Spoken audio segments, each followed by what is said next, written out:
Ever imagine watching your team win the championship, the big one, but instead of just feeling that pang of loss, you actually get to celebrate with someone you thought you'd never see again.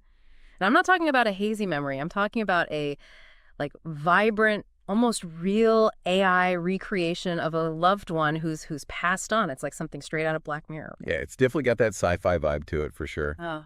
But what if I told you this tech, this mind-blowing tech, might be closer than we think? That is exactly the rabbit hole I kind of went down with this article, this piece by Steve Sammartino. He argues that these digital twins, they aren't some, far-off fantasy. They're practically knocking on our digital doors already. And what's so fascinating about Sammartino's take is how grounded he keeps it. He doesn't jump into some futuristic lab or anything. He starts with something we all have, right? Smartphones. Mm-hmm. He makes this really compelling argument that our phones are essentially, they're building these digital twins without us even realizing it. Every time we a post, share a photo, even just check the web, it's all data points. Okay, so let's unpack this whole our phones as digital architects thing. It's a really compelling point, and he throws out some staggering numbers too, just to kind of drive it home. 86% of Australians and 63% of people globally have smartphones. That's a lot of digital building blocks. It's not even just the sheer volume, right? It's the kind of data. And to be fair, this idea of, digitally recreating someone, it's not totally new. Yeah. In Sammartino, he talks about these early dad bots, chat bots, basically. Yeah. But designed to kind of mimic a deceased parent based on old conversations, interviews, that sort of thing. Yeah. He mentions this one guy who made a dad bot using hours and hours of recorded conversations with his dad. And it's kind of heartwarming in a way, but it also kind of gives you the chills, like looking at a portrait that almost speaks. Exactly. And that's with, let's be honest, pretty rudimentary technology, even for the time. We're talking about AI now that can write like Shakespeare, compose music like Mozart. Imagine what it could do with a lifetime of someone's data. Yeah. Emails, texts, social media posts, the whole digital enchilada. It could be incredibly nuanced, capable of not just replicating someone's words, but their actual thought patterns. It's kind of freaky, honestly. Oh man, it's giving me goosebumps just thinking about it. And for younger generations who've grown up entirely online, well, Sammartino uses his own kids as an example, and it's pretty mind-blowing. Oh, absolutely. I mean, think about it. Every photo, every video, every location tag, even their schoolwork, it's all out there, right?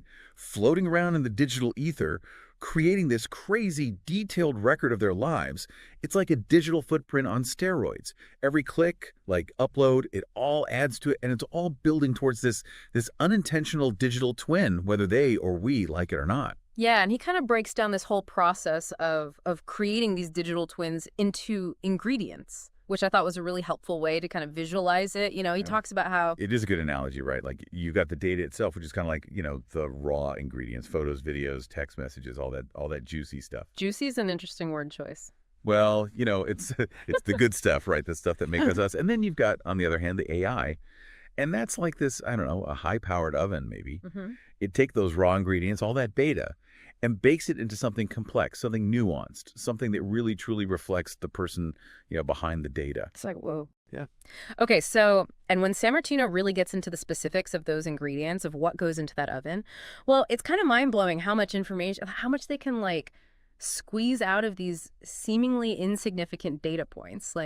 He talks about, for example, how facial recognition in photos, right, combined with, say, location data and your social media posts, it can be used to predict someone's behavior, their preferences with honestly kind of scary accuracy. It's true. It's like those targeted ads that seem to, read your mind, but on a whole other level. Exactly. And it's not even just your preferences for, coffee or whatever. We're talking about your relationships, your values, even how you think. Yeah. Sammartino, he gives this example of how GPS data, we all have that now, basically. Right. It doesn't just show where you've been, it shows when you were there and often who you were with.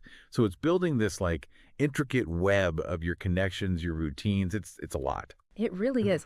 Okay, so we're basically creating these digital ghosts of ourselves or digital shadows or whatever you want to call it without even realizing it. But, and this is where things start to get a little ethically, I don't know. Fuzzy. Yeah, fuzzy. Who actually owns this digital version of you? Right. That's the $1 million question, isn't it? And to his credit, Sammartino, he doesn't shy away from the tough stuff. Yeah. He brings up the legal complexities, you know?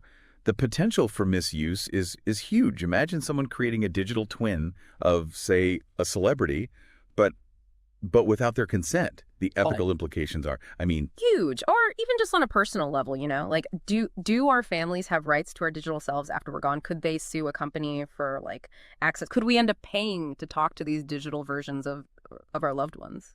Oh, man. It's a old can of worms, that's for sure.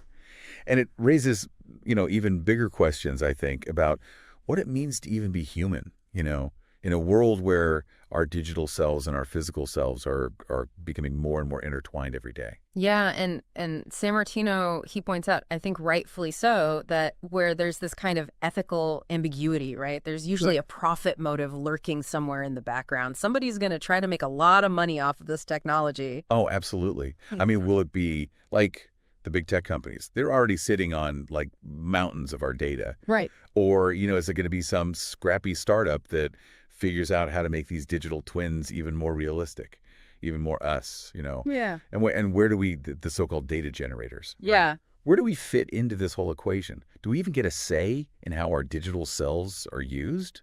Or are we all just, you know, products at the end of the day? It's unsettling when you really think about it.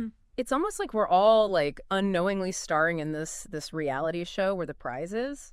Well, we don't even know yet. And the scariest part is, like you said, we might not even have a say in the rules of the game, right? Yeah. You're writing the script of our digital lives, you know, one click, one post, one GPS tag at a time.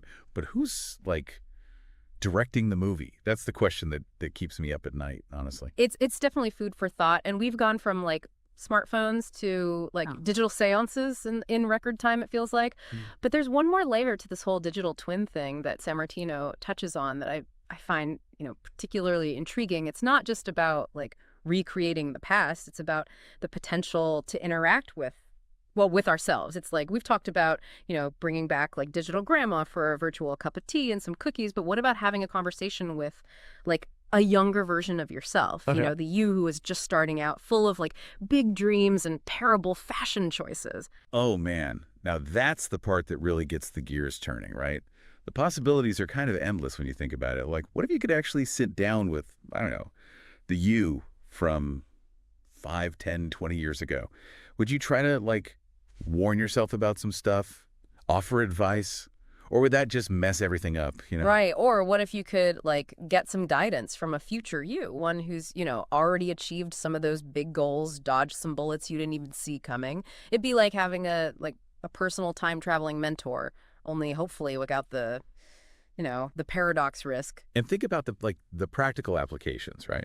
Imagine sending your digital twin to handle that like super tedious work meeting while you, I don't know, catch up on some sleep or finally actually tackle that stack of unread books on your nightstand. Okay, our bosses might not be totally on board with that one. Probably not, no. But you see the point, right? It's not just about, you know, recreating the past. It's about this whole untapped potential to like analyze, optimize, maybe even gamify our lives in ways we can't even imagine right now. It's a wild thought when you really let it sink in.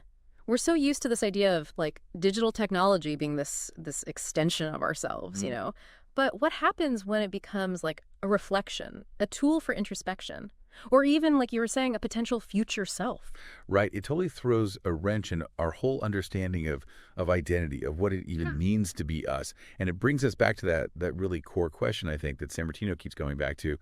How much of ourselves are we really willing to digitize? Are we creating like backups, companions? Or are we, and this is the scary part, are we inadvertently building the foundation for something that might eventually, you know, surpass us? It's both exhilarating and kind of terrifying, wouldn't you say? Absolutely. Sammartino's piece really, really got me thinking about, you know, the data we're all just like throwing out there every day, the choices we're making online and off, and ultimately the kind of future we're all like collectively shaping, whether we realize it or not in this digital age. It's a conversation that's only going to get more complex, more urgent, more, I don't know, intense as this technology keeps evolving. No doubt about it. It's a brave new world out there. And like it or not, we're all writing the code. Well, that's about all the time we have for today's deep dive into the wild world of digital twins. But we wanted to leave you with something to, I don't know, chew on, maybe keep you up at night. If you could have a conversation with a digital twin, not of someone else, but of yourself, what would you ask? What version of you would you want to, sit down and have a chat with? Think about it. And we'll see you next time for another deep dive.